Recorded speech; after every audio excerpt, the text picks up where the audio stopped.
A new study suggests that people only have 27 seconds to make that good first impression. Oh. The study, conducted on behalf of grooming products delivery company Dollar Shave Club, found people take even less time to form a first impression when they're on that date. Oh, Research indicates 69% of people form a first impression before the other person even says a word. Smelling good is a key factor, making a good first impression. That's you, George. Thank you. As 85% of people say they will think of someone more positively if they smell nice. Smiling, being polite, being a good listener, other key factors in making that good first impression. You know, before they apply the science and the formula here, the one thing I think we can all agree on, we've always known, is that you only get the first, you've heard that old ad, you get one chance to make that first impression. After that, I don't know. You think you have 2, 3, 4 chances? Sometimes. no, you can always improve the relationship, but the first impression, I believe, is tattooed on the brain after that. That'll always, I think, color how you perceive. I don't know, because sometimes people can give off first impressions and then you get to know them and then you're like, well, it's just a lot harder. If you make a bad first impression, it takes a lot more to win someone over than to make a good impression. You're kind of with them. They'll give you chances, I think. Yeah, they may give you outs if you have a great first impression and you mess up 10 times. They may give you 5 mulligans, right? But if it's a bad start to it, it's going to take more inertia. I was going to say, I like when you talk about the smell. It's really funny because I'll meet so many people right here at Bell in the washroom, and they know my smell. It's a girl thing. Smell in the washroom. Wait a second for a minute. It's a good smell. Okay, good. So people will be like, "Are you just in the washroom, Patricia? I smelled you." I'm like, well, you know, my essence is But it is something to think about, too, because even with the smells, what you might think is a great smell might be overpowering to someone else as well. So when you're going into an interview or a thing, you know, sometimes less is more. It's that nice kind of like, you gotta put in those little spots. Catch it, a little mystery. I'm actually glad it's 27 seconds because I'd always been told if you're going to a job interview, you basically have 10 seconds. You walk, and by the time you shake the hand, they've made a decision, at least initially on the first impression, and then you can kind of sell yourself a little bit more. So I got another 17 seconds. Oh my gosh! You know, I'm gonna kind of say a story that I did. I did something last week. I met someone for the first time. What do you mean? You're married? Yeah. No, I mean, like, just, you know, a person that I was working with, and you know, the first thing I did was like, I was like, hey. I go for hugs. I don't know what to say. I was like, that awkward handshake? It was very awkward. Kissy face? What do you do, right? I just wanted that. Like, you know. That's so you, though. You embrace. You embrace. I just hug. I love hugging. 27 seconds of awkwardness. Okay, this next story involves, I don't know, like artistry, intricacy. I mean, there's a lot involved. This is all with a nail artist on Instagram. Okay. So she's got into the holiday spirit with some new creations. Look at this. The account shows the process behind creating miniature reindeer to adorn the ends of your fingers this holiday season. That's a lot of work. Another video, it shows the work that went into creating Christmas tree ornaments for nails. Wow. What, Okay, there's lights? I thought this was going to be just, you know, painted reindeer on the nail. Oh, no. This is 4D. Yeah. This is, oh man, that's. I mean, it's one thing to have the nail and polish. It's another thing to start adding all of these things to it. Then there's actual paint, and then how do you get the dishes done? You can't leave the house. That's what I want to know. You can't leave the house. You can't move. You can't do anything. You can't do anything. You would at all. have to ask somebody to dress you, to brush your teeth, to feed you. To feed you, to play piano. Wait a minute, this sounds like a great idea. Well, I want these nails. I want people to do all those things Paul, for me. Yeah. Look at my nails. Yeah, Okay. I can't help it if I'm being festive with my nails, right? Now feed me and tuck me in. Although this would definitely get tiring after a while. Probably, yeah. And who fixes it? I mean, do you have an esthetician on retainer? Or do they like live next door? Do they come to do instant emergency repairs? I got an antler crisis. Somebody come and fix this. Mika, you had an interesting day after the breakfast show. What did you do? I did. You know what? I went over to the TSX for the TSX opening, all in support of the CP24 Chum Christmas Wish. That's fun, huh? To ring the bell? It was awesome. Okay. It was so much fun. G and I went yesterday, and oh my gosh, we went there. What's going on? Oh, man? you know what? They were saying, have fun with it. Okay. You know, put a lot of energy. Take a look at this video right now of what we did. Oh my gosh, it was so funny. Okay, keep your eye on G. She's on the left of your screen. And then Mika's on the right. Yeah, I'm on the right in the pink shirt. Right where the G's two in lights are. Boom. So we did that, and then she decides to floss. Oh my goodness. And high five. And then high fives. And you know, they told us to high five. Yeah. They told us to cheer. It's And confetti drop and more. she just wanted to floss. More flossing. She just flossed it and flossed it. Oh, but it doesn't end there. Oh, no, it doesn't. There's more? Oh, there's more. There's more. And it was popular like dance moves. long. There? Yeah. And then dab! Yeah! She just needed the Carlton, and we would have had the full trifecta. I wonder if her son Xander taught her all those moves. I think that's must be what it is. Or he was watching and she was making sure that he knew that she was in the know. Yeah, no, well, you know, I asked got her, a I said, little your dance son going will be, yes, I Yeah, didn't you want to did do a little floss bit of a- because Yeah. Corrado would have probably said, you know, you might want to chill out, Mom, right? But, yeah, she said, I don't know if my son will be too happy. She goes, but, you know, I just want to. Yeah. She just wants to. They Do your said, go thing. for it. Yeah. Do your thing. Do Well, whatever you want. she's good You know, at it, Yeah, you know, she's and got she did I'm it. willing to bet that is a first at the TSA. They did. TSA. Yeah, yeah. Putting of the bell. Yeah, I'm going to throw it out there. Yeah. It is. It is Yeah. the first. They said that. said It was that? the first that, you know, that flossing. because usually You just know? people just clap, right? So Okay. This is they're how like, she careers was the begin. first This could be floss. the fiscal floss. That I could be know. like a thing. She's a They could have her flosser. come once a week. The Friday fiscal floss with Gian Lee from The CP24. Santa There Claus you go. rally is dead. Now bring right. the fiscal floss in. Well done. The guy who gave you the advice, or the girl who gave you the It advice. was the guy that was standing right beside her. Oh, okay. That was the She's guy. back This at is it. going to now be part of the advice. It'd be like, have a great time, dab, floss, you know. whatever you want. Do your thing. Exactly. And they said, you know, now everyone else has to step up their game. Nice. Right? So Thanks, there we G. go. Thanks, My G. Taking the Dance C. Party Friday spirit down the street. Putting CP24 Trump Christmas Business. wish on the map. Yeah. This one, I don't even know if it actually applies to you and I, because I think we haven't been married long enough. But it's interesting because a new study finds that older couples, they have more fun.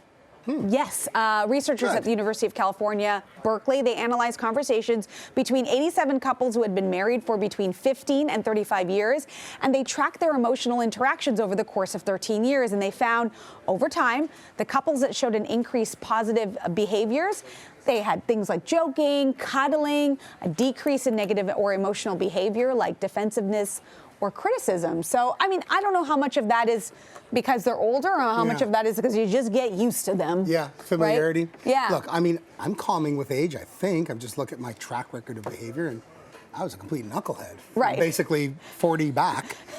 So, yeah, and, you know, my wife's very easygoing and easy to get along with. So, yeah, we're not in that range yet. You know, we're coming up on 9 years, so something to look forward to. Yeah. Even better. I've only been married for 5, but in that time, I agree that where we started versus where we are now, the things that were so important at the beginning, now I'm like, why it funny how why it was that a works? big deal? But I think what it is in the beginning, and maybe this makes sense, is you almost have to, like, you know, set the bar, right? This is like every hill you have to die on, because you got to make it clear that you don't stand for this, or this, you know, I mean business here, just so that you can sort of set the tone for the rest of the relationship. That's a good idea. You know, there's always that great little nugget of advice when it comes to arguing, because I used to be, and I'm not anymore, thank goodness, I used to be a real fighter.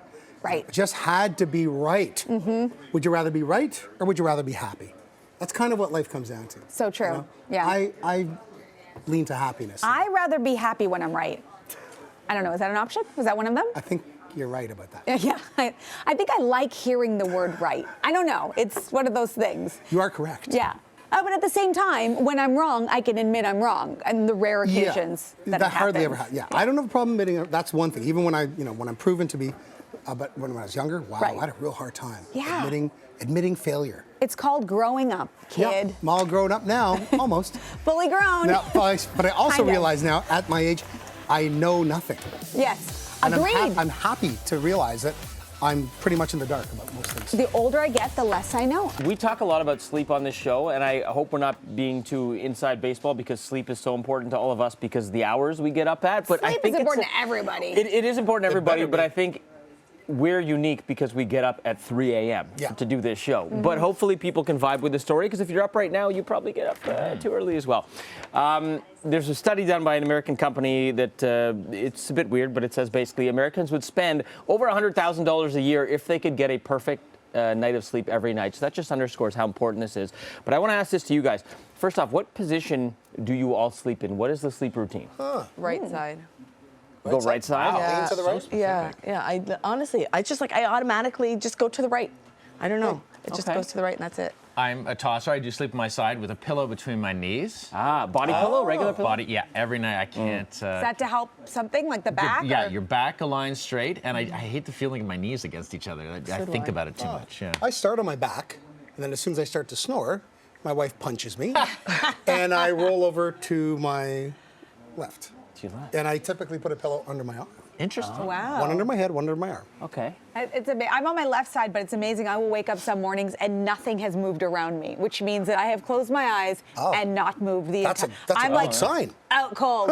Oh, wow. And then one arm is asleep asleep. because I've been on it the entire night. That's the opposite of you when you're awake, because when you're awake, you're all like, Why do you think I need to be when I'm awake? She's trying to wake up her arms. Yeah. Yeah. The only bit of exercise I get. oh, wow. Yeah. I did find an interesting compliment because I don't think anyone can afford really $100,000 to get a better sleep Yeah. necessarily. But in 2001, Oxford University did a study, and a lot of people think, oh, count sheep to go to sleep. It actually took people longer to go to sleep when they thought about sheep or counted them jumping over a fence. And the trick they found that actually let people fall asleep 20 minutes earlier was imagining a tranquil scene, a forest or a beach or whatever, just really calmed down the brain because it was the overthinking process, Yeah. the stimulated brain that was preventing them. So forget the sheep, think about a nice tranquil forest. Actually, I read a book about sleep too. They were actually saying to think, do your alphabet. Think about the alphabet and really think about the letters that you're thinking, like, so A, and you really have to concentrate on how the A is made, and then think of a fruit that is associated with the A, or like, you know, and the theme is about fruits or food of thing. And actually, I've gone to letter F, and I've That's the last thing I remember. like a children's book. yeah, it is. Yeah. It's weird, but What's it's your Because position, you by get the to way? donut and you're like, I'm hungry now. I know. I picture the forest, but my forest has sheep in it. What do you think about that, Bill? As long as they're not hopping over fences. By the way, this study says to help your sleep, you may want to sleep on your back and have a pet beside you. I was just going to say, puppy or pills. That's right. Oh, okay. Oh, it's getting dark in here. Unless they want to lick your face all night, then that's A No is for talking. apple. No talking on the couch.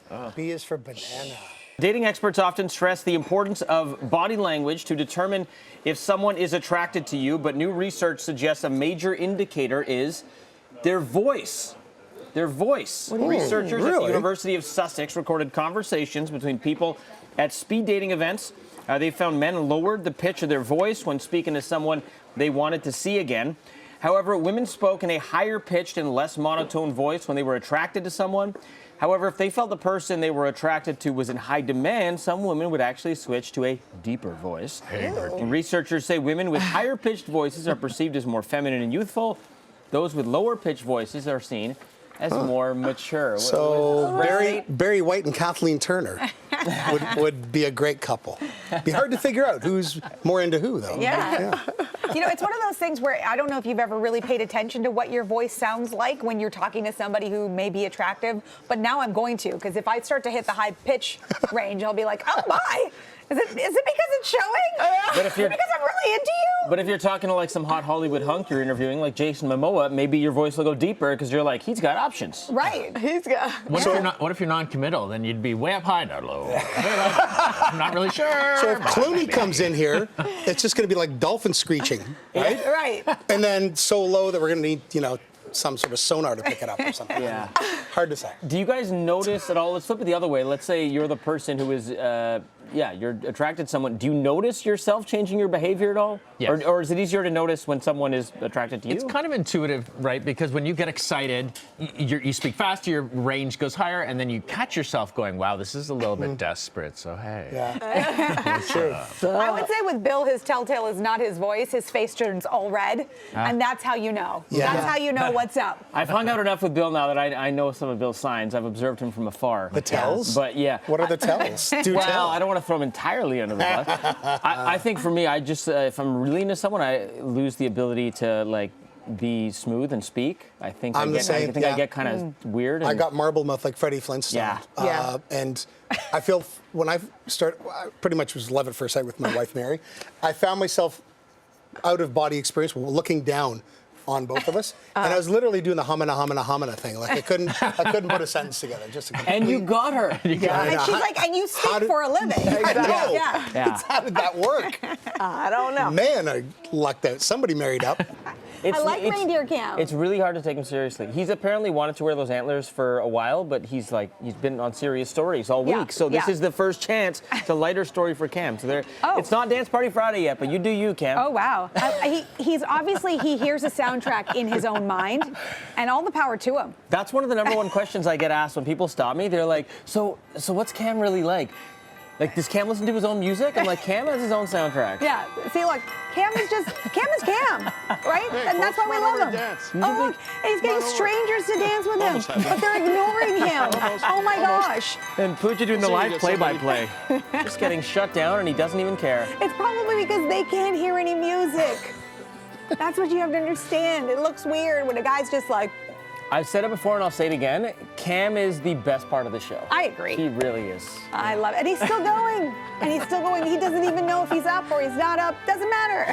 We should do a contest. Like, if you win, you get to dance with Cam. Oh, I like that. I would like to have Cam at my house after I open a present. You open one present, you go to Cam, Cam's like, Yeah. then you open the next one, he's like, What? yeah. One day when I get married, Cam's gonna dance at my wedding. Oh, that's amazing. Maybe I could do what this next story is suggesting. Oh, hey, He look. found some friends. Amazing. Oh, They're look. flossing. Cam, can they teach you how to floss? Keep dancing, guys. Cam's got his own style. Okay? Cam, ask the kids to teach you how to floss. This is it. He doesn't know. The kids just walked away. The kids just walked away. The kids are like, he's not flossing. We don't know what this is. They're like, we tried. A man in Oregon, he's taken out an ad in a paper in New Zealand. He's looking for a potential Wait, he lives in partner. Oregon, but he's taking out an ad. They were visiting, and I guess they really like the people there. So he took out this ad for his 3 sons. Okay. The trio have no idea about the ad. Okay. Okay. And this is in the New Zealand Herald. And he says that their family's set to land in the country next week. And part of the message reads, "My wife and I have 3 wonderful, successful, handsome, alas, unmarried sons between the ages of 28 and 32. We are not expecting, just hoping, to introduce our sons to nice New Zealand daughters. I see. At the very least, we'll embrace our sons. Embarrass, rather, our sons. And the truth is, we do find some enjoyment in that. The man who placed the ad says he already received more than 200 replies. I mean, those are some handsome blokes. I'm surprised they need the help. Yeah, okay, if your parents did this to you without you knowing, put out an ad looking in India, looking for some good Indian daughters. Wait a Let's minute. just say it was Why India. can't it be New Zealand for It me? could be New Zealand. I just threw out India, Okay. and that was something they put out there. How would you feel? Just picked a random country, huh? Yeah. And they raved about you. They said you were awesome. It's your parents setting you up ultimately. Yeah. Yeah. I mean, I feel like there's something charming about it because it's in a paper, so it kind of has an old world charm to it. Mm-hmm. If it was like, if they took it, like started a profile for me on Shadi.com, which is, by the way, like the Indian dating marriage website, Yeah. if they did something like that, I'd be a little unhappy. But if it was something like, like an ad from like an airplane in the sky or like, or like a newspaper ad, that's kind of charming because it's old school. You like that? Okay, Yeah. so auntie, uncle, I know No, you're watching. I'm not encouraging the No, behavior. no, you're watching, But- and looks like your son does not mind if you try to set him up. That's you put not, out an ad. If you want to just introduce him to random girls, they don't even have to be from India, from anywhere. He's open. Putting words in my mouth. Yeah, just so you know. Yeah, I mean, I do like an accent. Like, if you're gonna do it, like maybe like a Swiss newspaper, I like a good Swiss accent. Oh, okay. Yeah. Good to know. Swiss, British. Like I said, you don't really discriminate. It's all good for you. listen. Yeah. Anywhere. Man of many flavors.